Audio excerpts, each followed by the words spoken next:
조산. 제가 한국말로는 좋은 아침이라고 그러죠. 근데 오히려 영어나 관동어가 더 익숙한 것 같아요.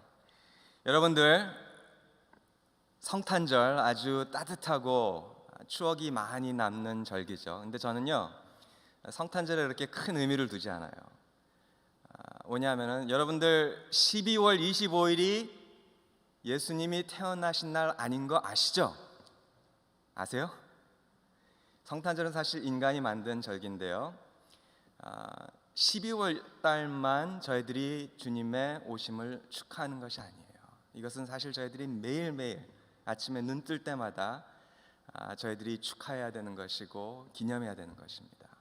그렇지만요, 이 절기가 저에게 참 큰 의미가 있는 것은요, 한 해를 마치면서 또 새해를 바라보면서요, 저희들이 정말 다시 오실 예수님, 재림하실 예수님을 생각한다는 것은요, 저희들에게 큰 의미가 있죠. 여러분들, 재림이라는 것이요, 여러분들의 소망이세요? 정말 예수님 돌아오기 원하세요? 저희들은 지금 11월 31일부터 11월부터요, 가족들이 저녁 식사하면서 1시간씩 저희들 애드벤트 디보션 해요. 같이 말씀 보고 이야기 나누고 웃고 기도하고. 근데 어느 날 저희들이 이야기한 것이 바로 이 재림이었어요. 근데 우리가 흔히 정말 예수님 오는 것 저희가 기대한다고 얘기하지만요, 저희가 이 말씀을 나누고 있는 가운데 저희 셋째 딸이 지금 중학생인데 갑자기 눈물이 글썽글썽해지면서 울기 시작하는 것이에요. 자기는요, 아직 예수님 오시면 안 된대요. 해야 될 일이 너무 많다고 얘기하는 거예요. 자기는 대학도 가야 되고 남자친구도 사귀어야 되고 결혼해서 아기도 키워봐야 된다고 눈물을 글썽글썽이면서 얘기하는데요, 그것이 정말 솔직한 모습이더라고요. 여러분들, 예수님 재림 우리가 이야기하지만 해야 될 일 많다고 생각하시죠?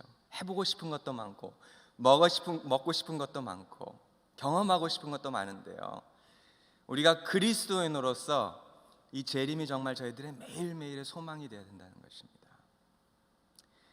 그래서 오늘 이 대강절 둘째 날이죠. 저희들이 보기를 원하는 것은요, 정말 이 날이 있기 때문에, 예수님이 다시 오기 때문에 교회가 있는 것이고, 예수님이 다시 온다고 약속하셨기 때문에 저희들이 선교하는 것이고 교회가 존재하는 것입니다. 그래서 이 날을 기다리면서 신부로서 저희가 어떻게 살아가야 될지 다시 한번 말씀을 보기를 원합니다. 저와 함께 마태복음 오늘 16장 18절 보시겠는데요, 제가 내용을 좀 이해하기 위해서 13절부터 읽겠습니다. 집에서 성경 있으신 분들 같이 읽어주시고요, 아니면 그냥 제가 읽는 것 들어도 좋습니다. 13절. 예수께서 가이사라 빌립보 지방에 이르러 제자들에게 물어 가라사대, 사람들이 인자를 누구라 하느냐? 가로되 더러는 세례 요한, 더러는 엘리야, 어떤 이는 예레미야 선지자 중에 하나라 하나이다. 가라사대 너희는 나를 누구라 하느냐? 시몬 베드로가 대답하여 가로되 주는 그리스도시요 살아계신 하나님의 아들이시니이다. 예수께서 대답하여 가라사대 바요나 시몬아, 내가 복이 있도다. 이를 내게 알게 한 이는 혈육이 아니요 하늘에 계신 내 아버지시니라. 또 내가 내게 이르노니 너는 베드로라. 내가 이 반석 위에 내 교회를 세우리니 음부의 권세가 이기지 못하리라 말씀하십니다. 잘하는 말씀이죠. 베드로의 신앙 고백입니다. 베드로는요, 약간 좀 모자란 사람이었어요. 우리 인간의 기준으로 볼 때요, 사실 이 사람이 어떻게 정말 그 교회의 첫 교황이 되고 교회의 반석이 되는지 궁금한 점이 많죠. 성질도 좀 욱하는 것이 있고 마음도 자주 변하고 겁도 많아서요, 기억나시죠? 여종 앞에서 3번이나 예수님을 부인한 제자였습니다. 어떻게 보면은요, 여러분과 저의 모습이 아닌가 해요. 말로는 주님의 제자가 되겠다고 선포하고 행동보다 말이 앞서지만요, 우리 베드로의 모습이 여러분과 저의 모습일 때가 참 많은 것 같습니다. 오늘 말씀의 초점은요, 베드로가 아닙니다. 주님께서 교회에게 하고 계신 3가지의 약속이 이 말씀에 들어있어요. 그래서 좀 빨리 그 3가지를 보기를 원하는데요, 첫째는요, 주님께서 손수 교회를 지으시겠다고 말씀하세요. 여러분들 교회 누가 짓습니까? 솔직하게 한번 얘기해 보죠. 임마누엘 교회, 장로교회 누가 짓는다고 여러분들 믿으세요? 목사님? 우리 박 목사님, pastoral staff, 장로님들이 지을까요? 교회는요, 인간의 힘으로 세워질 수 있는 것이 아니에요. 그런 정말 신비한 공동체에 있는 것입니다. 저는요, 목회를 하면서요, 이제 이메일도 많이 오고 편지도 많이 오잖아요. 근데 그 중에 많이 받는 것이 무엇이냐면 이 교회 세미나 광고예요. 교회 성장 세미나 광고. 어떻게 하면은 50명에서 200명으로 늘어날 수 있을지, 6개월 만에 5배 배가하는 방법, 이런 세미나들 인비테이션들이 많이 옵니다. 원 타임 프라이스 299불. 근데 오늘 신청하면 99불. 여러분들 99불에 교회가 5배 성장할 수 있다면요, 이거 대단한 거죠. 근데 여러분들, 제가 오늘 여러분들에게 여러분들의 자녀가 6개월 만에 10cm 클 수 있는 비결 가르쳐 드리겠습니다. 그러면 그거 좋으시겠어요? 여러분들 6개월 만에요 10cm 자란다면 그거는요 정상적인 성장이 아니에요.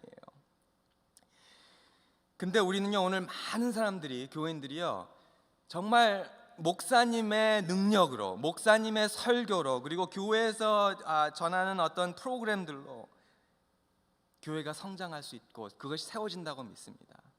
어떻게 하면 더 좋은 성전이 있으면, 더 좋은 조명이 있으면, 더 능력 있는 찬양팀이 있으면 교회가 더 성장하고 부흥할 것이라고 생각하는 거예요. 주님께서요, 그분 손수 교회를 지으시겠다고 말씀하세요. 진정으로 영혼이 변하고요, 구원되는 것은요, 주님밖에 하실 수 없는 일이에요. 그래서 그것이 첫 번째 약속입니다. 두 번째 약속은 무엇이에요? 누구 위에 교회를 지으시겠다고 말씀하십니까? 우리 천주교는요, 정말 그냥 literally, 문자 그대로 해석해서요,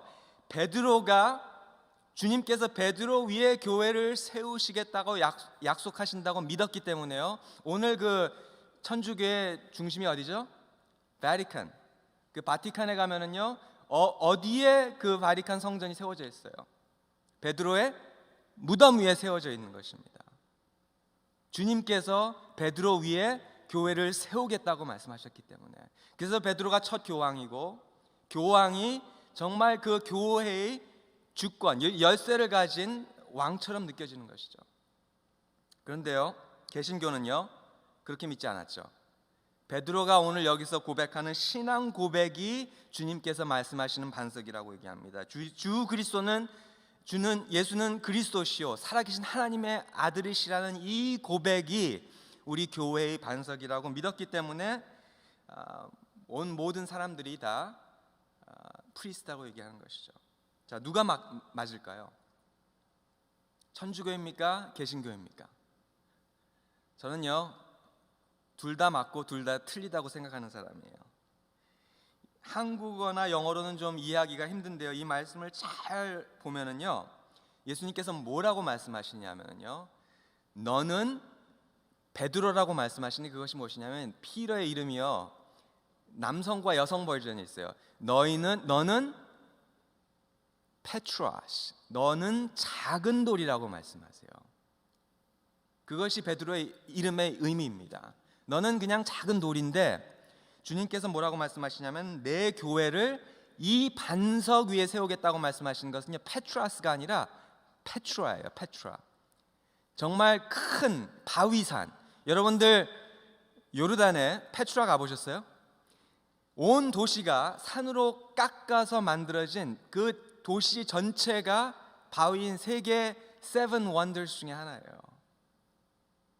주님께서 너는 작은 돌이지만 이 반석, 이 커다란 페트라 위에 내가 교회를 세우겠다 말씀하시는 것은요, 베드로만 교회의 주인이 아니고요, 베드로만 목회자가 아니고, 베드로만 사도가 아니라, 이 고백을 하는 예수가 그리스도이면서 하나님의 살아계신 아들이라고 고백하는 모든 성도들이 교회의 반석이 된다는 것입니다. 그러면 여러분들과 베드로 똑같은 사명을 가진 사람들이에요. 교회는 목사님 위에 세워지는 것이 아니고 장로님 위에 세워지는 것이 아니라요, 이 고백하는 모든 성도들이 교회의 반석이고, 여러분들이 사도이고, 여러분들이 이 세상 영혼을 구원할 목회자이고 치유자인 것입니다. 그거 이해가 되세요? 그것이 교회에 약속하시는 예수님의 두 번째 약속입니다. 그래서 교회는 건물이 아니죠. 이 건물이 교회가 아니라 여러분들. 그래서 제가 제일 싫어하는 표현 중에 하나가 무엇이냐면요, 교회 간다는 표현이에요. 성경 어느 곳에도 교회 간다는 표현은 없어요. 우리가 교회인 것입니다. 여러분과 제가. 여기까지는 그래도 다 아시죠? 여기까지는 다 믿어지세요. 우리 마지막 약속, 세 번째 약속 한번 보겠습니다. 주님께서 뭐라고 약속하시냐면요, 음부의 권세가 이기지 못하겠다고 말씀하세요. 무엇을 이기지 못해요? 교회를 이기지 못한다고 말씀하십니다. 자, 이 말씀은요, 우리가 보통 흔히 어떻게 해석하냐면요, 예수 믿고 교회 다니면은 영적으로 많이 어려워지고 영적 전쟁이 시작되는 것이죠. 그래서 음부의 권세가 우리를 위협하지만 그래도 주님은 우리 편이야. 그래도 하나님은 우리 지켜주실 거야. 절대 우리를 이길 수 없다고 약속하셨기 때문에 주님이 지켜주셔. 속으로는 무서워서 막 떨면서요. 그래서 사실 영적 전쟁이 무서운 것이죠. 영어 번역은요, 그래도 좀 더 이해하기가 쉬워요. 여기서 주님께서 말씀하시는, 저에게 주시는 약속은 무엇이냐면요, The gates of hell will not prevail against it. 그냥 교회의 음부의 권세가 우리를 못 이기는 것이 아니라 교회의 음부에 문이 있대요. 문, gates. 그것이 교회를 이기지 못할 것이라고 얘기하십니다. 이 말씀은요, 우리 음부의 권세가 우리를 위협하는 것이 아니라요, 여러분들 문이 무엇입니까? 담장 왜 쌓으세요?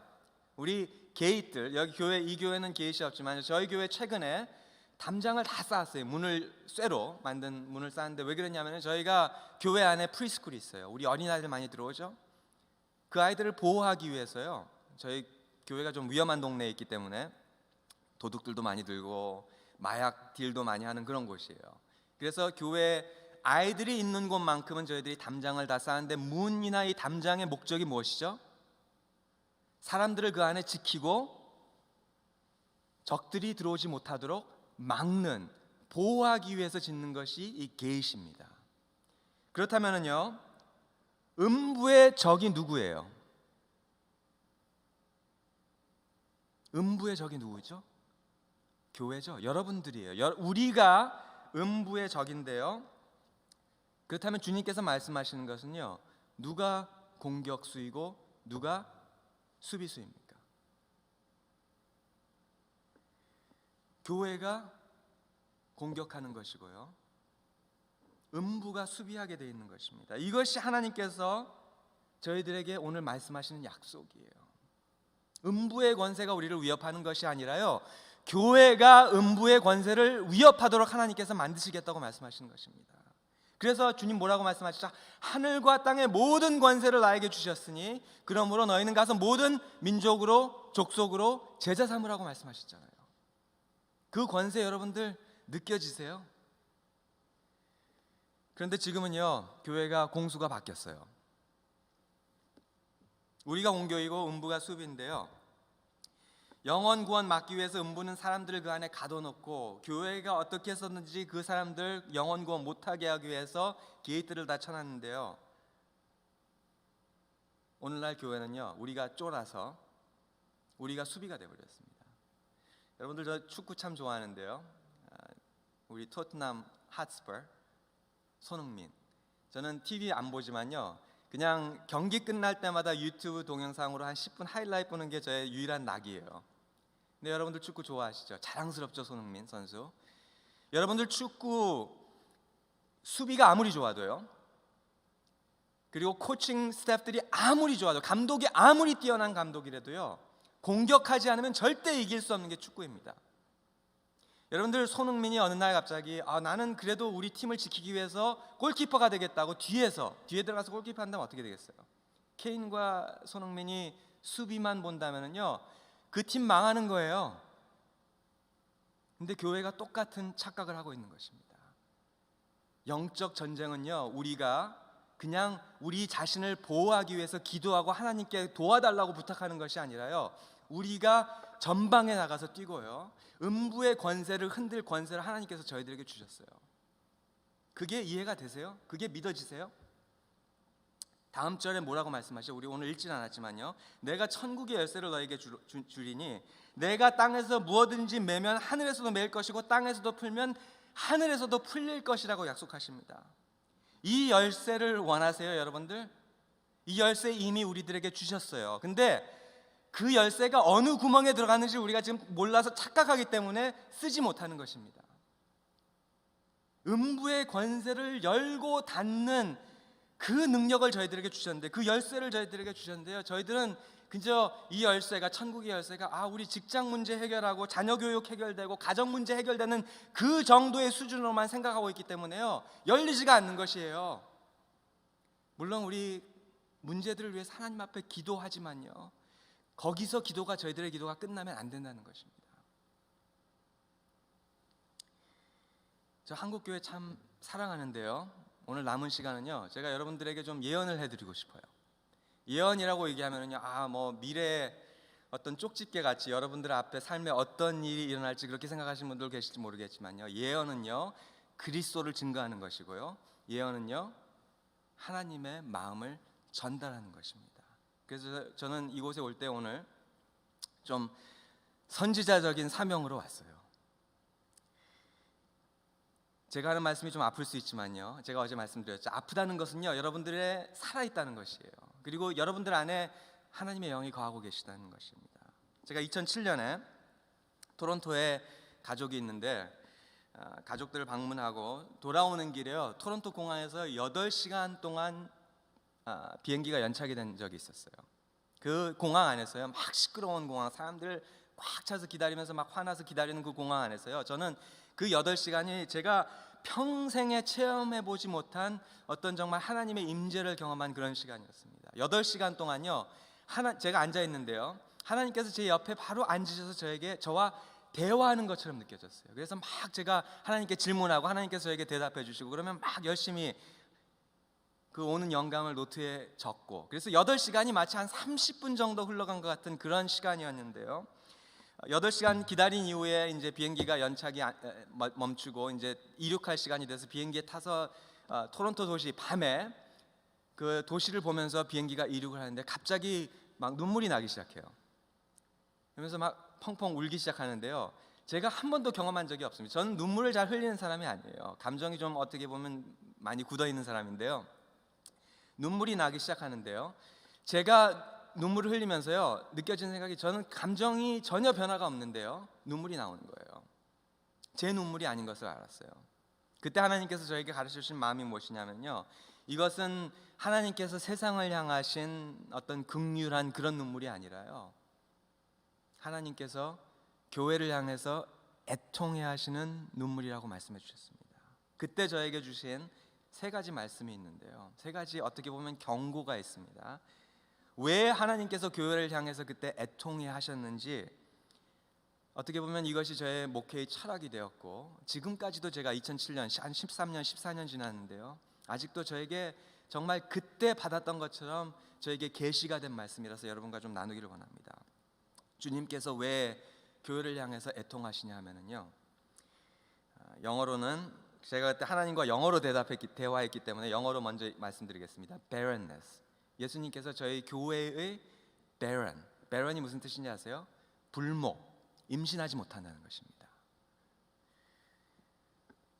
하나님이 원하시는 부흥, 제가 어제도 말씀드렸지만요, 하나님께서 정말 저희들에게 원하시는 교회를 향하신 부흥은요, 배가 하는 것입니다. 근데 우리 교회는요, 오늘날 증가하는 것으로 착각하고 있기 때문입니다. 제가 딸이 넷이 있어요. 딸 부자죠. 딸 키우는 거 얼마나 힘들어요. 근데 저는 어렸을 때부터 딸 4명 낳는 것이 소원이었어요. 그리고 하나하나 낳을 때마다 너무나 기쁘고 너무나 예뻐서 정말 더 낳고 싶었어요. 그래서 늘 그런 얘기 하죠. 얼마나 딸 기르는 것이 힘들어요. 자녀 기르는 것 자체가 힘들죠. 그래서 늘 얘기합니다. 젖 먹이는 거, 해산의 고통. 제가 그렇게 얘기하면 저희 아내가 늘 그렇게 저를 질책해요. 당신이 도대체 어떻게 젖 먹이는 고통과 해산의 고통을 아냐고 저에게 도전을 하죠. 저는 이해가 될 것 같은데, 우리 여자분들, 어머니들은 사실 그 고통 감당하기 쉽지 않은 것이죠. 그래서 저는 사실 열이라도 낳고 싶었는데요, 넷 낳고 제가 낳는 것이 아니기 때문에 사실 포기했습니다. 근데 이 넷 낳은 딸 얼마나 귀하고 얼마나 즐거운지 모르겠어요. 근데 제가 한번 가정을 해봅시다. 저희 집 옆에 옆 그 이웃에 제나라는 딸이 있어요. 저희 셋째 딸과 나이가 비슷한데요. 저희 집에 매일 들어와서 정말 딸처럼 냉장고 다 열고 자기 집인 것처럼 저희 안방까지 들어가는 그런 아이예요. 근데 어느 날 제가 저희 아내에게 여보, 우리 해산의 고통 뭐 젖 먹이는 거 다 힘드니까 우리 방 하나 있는 거 예쁘게 꾸며서 거기다 장난감 많이 채워놓고 음식 맛있는 거 만들어서 우리 제나 우리 집에 초청해서 딸로 만들면 어떨까? 여러분들 어떻게 생각하세요? 이게 뭐죠? 이거 유기예요. 키드내핑하는 것이에요. 그렇게 할 수 없는 것이죠. 근데 교회가 그렇게 성장하고 있어요. 오늘날 우리가 말하는 교회의 성장은 무엇이냐면요, 성전 예쁘게 지어서 좋은 프로그램들, 맛있는 영적인 음식들 많이 만들어서 어떻게 보면 다른 교회에서 신앙생활 잘하고 있는 성도들 모이게 하는 것입니다. 큰 교회가 한 도시에 들어가면 작은 교회들은 다 메말라 버리고, 커스코하고 똑같은 것이에요. 월마트하고 똑같은 것입니다. 그리고 우리는 이것을요, 교회의 성장이라고 얘기할 때가 많아요. 그것은요, 이동 성장이에요. 여러분들 교회 성장학을 공부해 보시면요, 우리가 오늘 경험하는 교회의 성장은 대부분 90% 이상이요, 그냥 이동 성장입니다. 다른 교회에서 우리 교회로 오는 것. 주님은요, 저희들에게 천국의 열쇠를 주시고요, 영혼들을 구원하고 치유해서 교회가 성장하도록 하나님께서 저희들을 부르셨는데요, 저희들은 그냥 교인들 모으는 것이 성장하는 것이라고 생각할 때가 많죠. 그래서 제가 저희 교회 지금 한 18년 동안 목회하고 있지만요, 제가 담임으로 임할 때요, 제가 장로님들과 약속한 것이 있어요. 부탁한 것이 있습니다. 그때 저희는 교회 옆에, 교회가 너무나 자리가 비좁아서요, 10에이커 되는 땅을 저희가 보고 있었어요. 그때 한 7 밀리언 정도 하는 땅이었는데, 저는 그때 그 땅을 사지하는 것이 얼마나 감사한지 모르겠어요. 그래서 그때 저희 장로님들과 약속한 것이 무엇이었냐면, 저희는 제가 목회하면, 제가 담임되면 절대 저희는 성전 다시 짓지 않겠다는 것이었습니다. 교회 더 이상 크게 짓지 않겠다는 것이었습니다. 그리고 교회가 차면은요, 교인들 내보내서 배가하겠다고 말씀하셨어요. 근데 저희 장로님들 참 귀하세요. 그거 다 받아들이시고 저희와 약속하셨어요, 저와. 그래서 지금 저희가 이제 45년 역사된 교회지만요, 한 번도 교회를 개척해 본 적이 없던 교회인데요, 4년 전에 저희가 처음으로 교회를 하나 개척했습니다. 아침에 저는 5시면 주일 시작해요. 말씀 준비하고 기도하고, 그러면 설교를 2번 정도, 저희는 2부 2시간밖에 없으니까요, 4부인데요, 설교를 보통 한 2번 정도 하고, 그러면은 1시에 끝나면은요, 아이들을 다 데리고 점심도 못 먹고 마운틴뷰로 교회 개척한 교회로 갑니다. 거기서 이제 다 의자 다시 정리하고 준비하고, 저희가 빌려서 예배 드리는 공간이니까요. 그러면 예배 4시에 드리고, 말씀도 똑같은 말씀 못 전해요.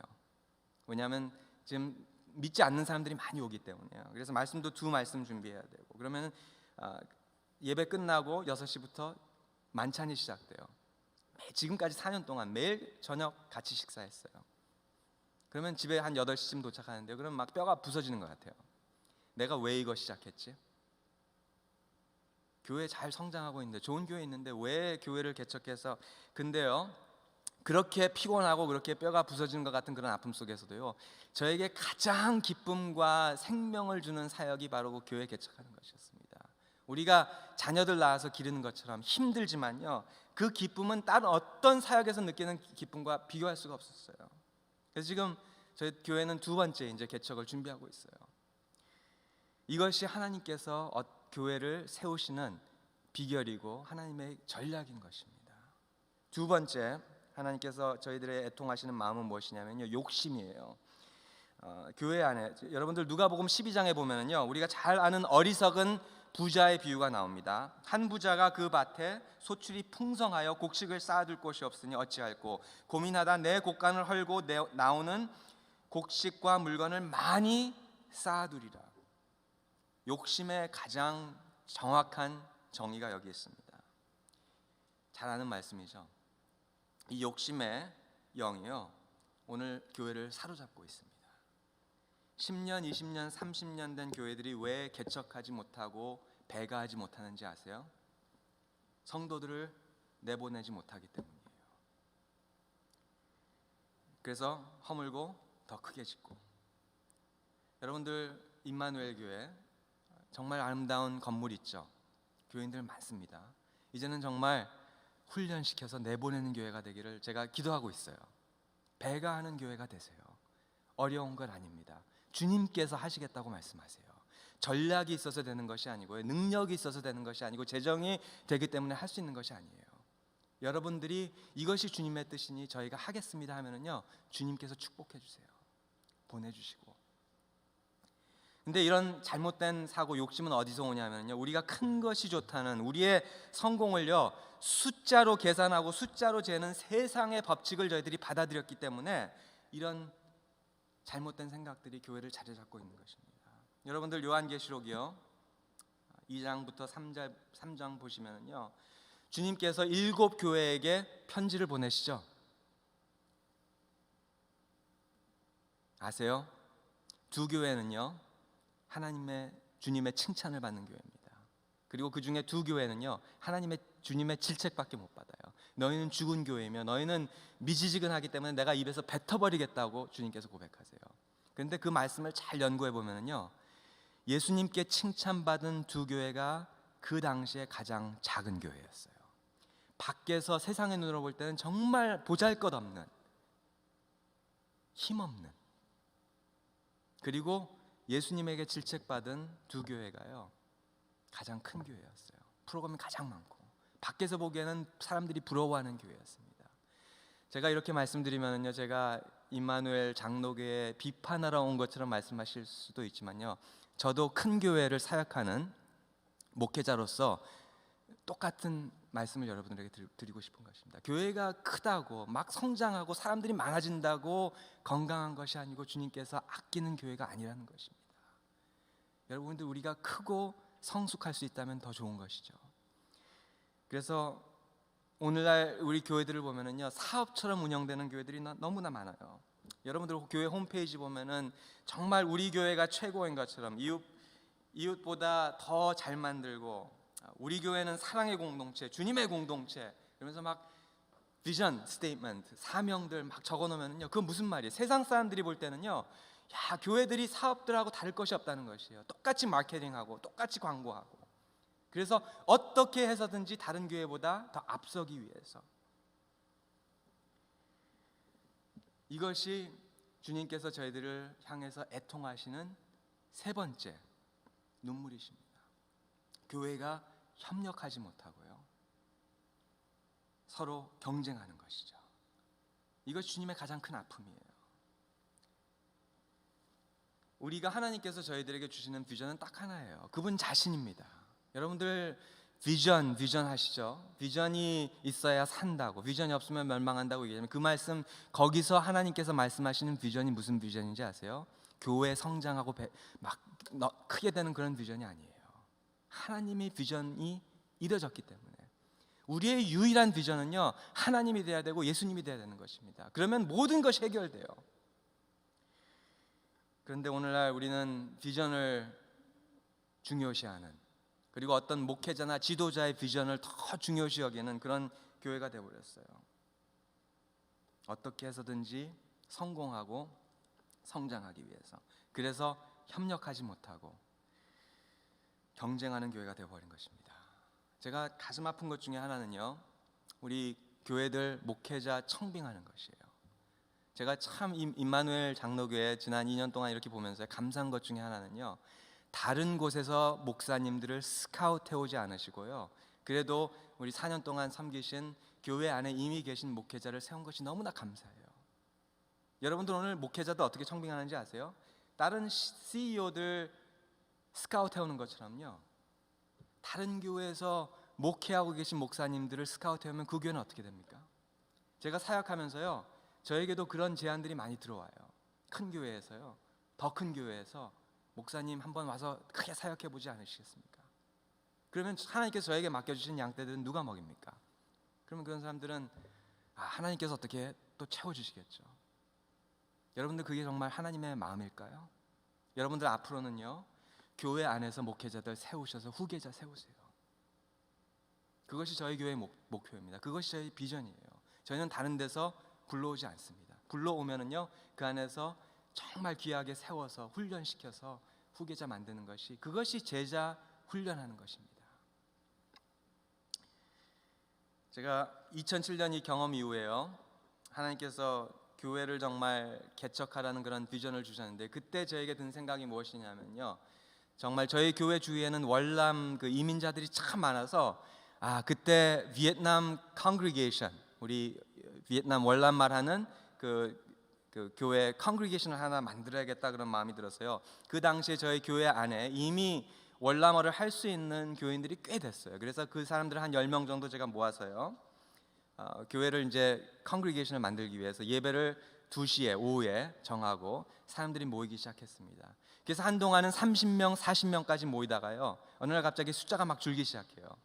근데 그때 막 교회 제가 비전이라고 막 선포하고 우리 이제 월남 교회를 개척하겠다고 얘기를 했는데요 사람들이 막 줄어들기 시작하는 것이에요. 그래서 교인들이 저에게 와서 목사님, 이것은 평신도가 설교를 하기 때문에 설교의 능력이 없어서 그렇다고 그래서요 저에게 부탁을 하는 것이에요. 그래서 그러면은 제가 통역을 옆에 세우고 그래도 한 달에 2번씩은 가서 설교를 해드리겠습니다 이렇게 말씀을 드렸는데요, 제가 그렇게 설교하기 시작하니까 교회가 어떻게 된지 아세요? 교회가 더 줄었어요. 교인들이 막 떠나가기 시작하는 거예요. 언어가 안 되기 때문에.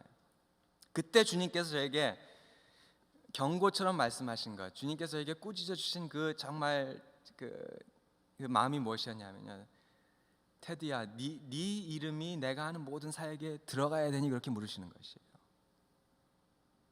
저는요 그때 교회 개척한다는 것이 우리 샌호제 크리스천 얼라이언스 처치의 어떤 컨그리게이션 만들고 제가 그래도 들어가서 제 이름이 들어간, 제 브랜딩이 들어간 그런 사역이 돼야 된다고 생각을 했었는데요, 주님께서 저에게 그렇게 질책하시는 것이에요.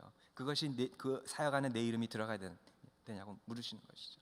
그때 제가 많이 깨달았습니다. 그래서 기도하면서요 협력의 마음을 주셨어요. 어떻게 다른 교회들과 작은 교회들과 협력해야 될지.